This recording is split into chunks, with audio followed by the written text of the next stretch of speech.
Oi, eu sou o Filho da Nuvem, estamos em 2021 e eu acho que a gente já pode afirmar que a linguagem Go é uma das linguagens mais populares da atualidade.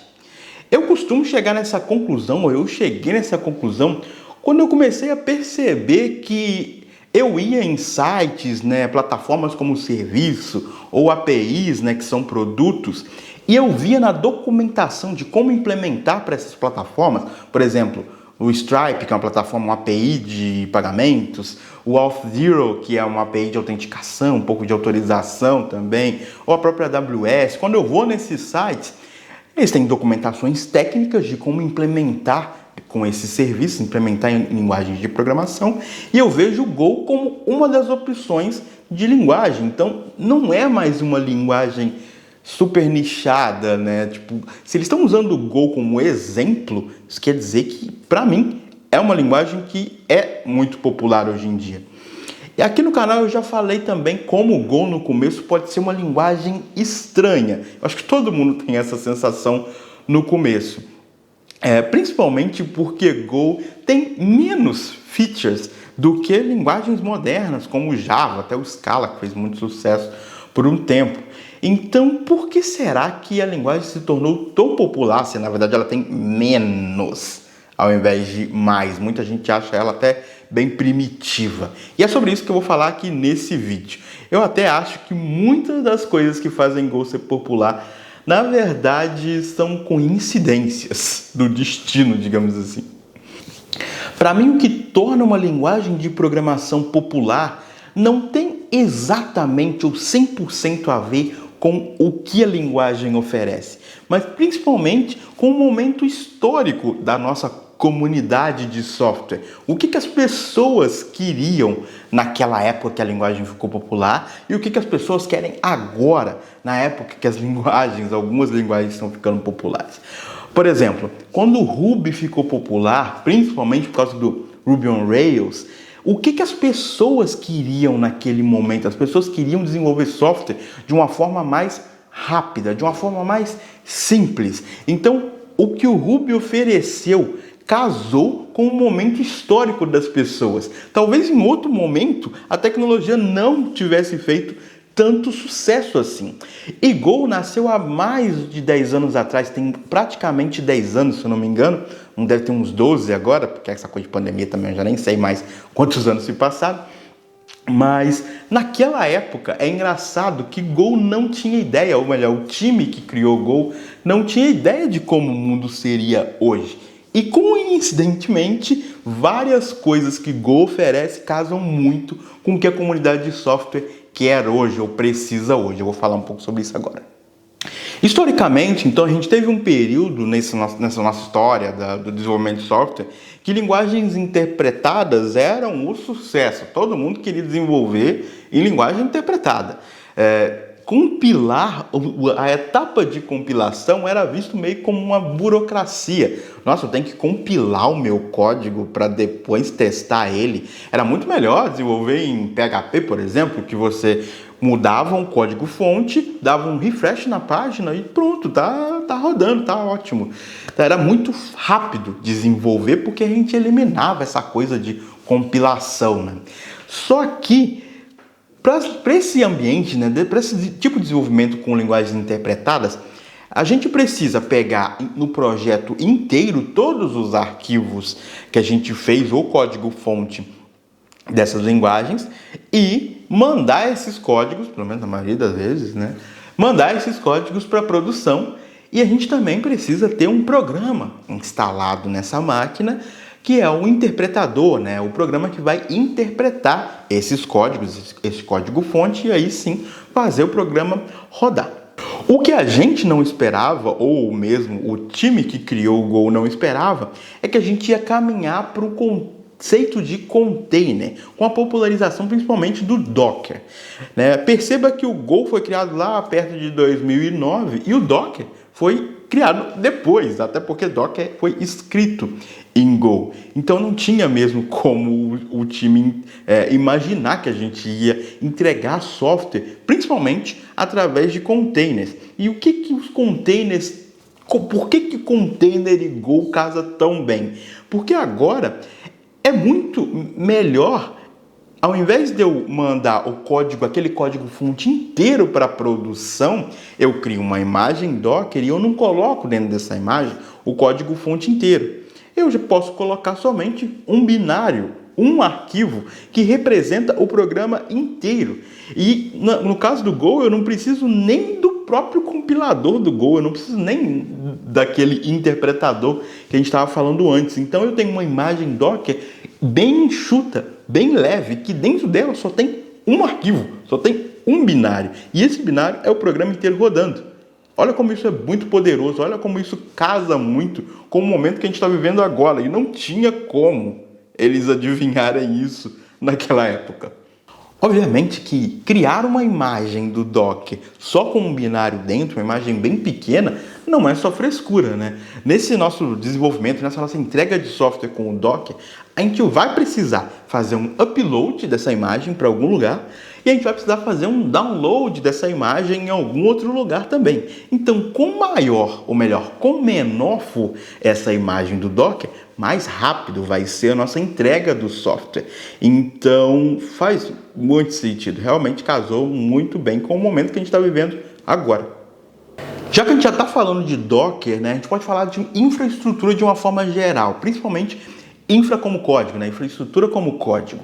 Na época que o Go nasceu, lá em volta de 2009, já existiam algumas ferramentas de automatização de infra, acho que já existia o Chef, talvez, o Puppet, então não era lá uma novidade. Só que nos anos seguintes, essa bolha pequena, essa coisa de 2, 3 ferramentas populares, foi crescendo e crescendo e crescendo.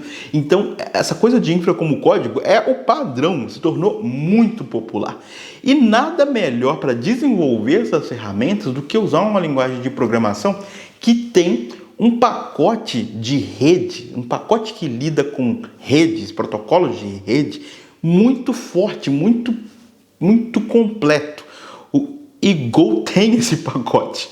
O pacote Net é muito grande. Eu vou deixar o link aqui embaixo. Se você der uma olhada no tanto de coisa que o pacote Net faz, e ele tem subpacotes ainda, é muita coisa. Então Go se tornou a primeira opção como uma linguagem para trabalhar com infraestrutura. Ainda veio a HashiCorp, ainda, que é a empresa que criou o Terraform, que criou o Nomad, que criou, criou Vault, tem 50 mil serviços deles, e a maioria deles é escrito em Go e o mercado se direcionou para isso. Então a adoção de Go ficou muito grande também por causa dessas ferramentas. Agora um exemplo mais voltado para o desenvolvimento de software em si. Em 2009, eu acho que ninguém imaginava que a comunidade de software ia querer pegar nos seus sistemas grandes, monolíticos, e quebrar esse sistema em vários sistemas menores. E por que Go se tornou uma opção tão boa para trabalhar nesse ambiente de microserviços?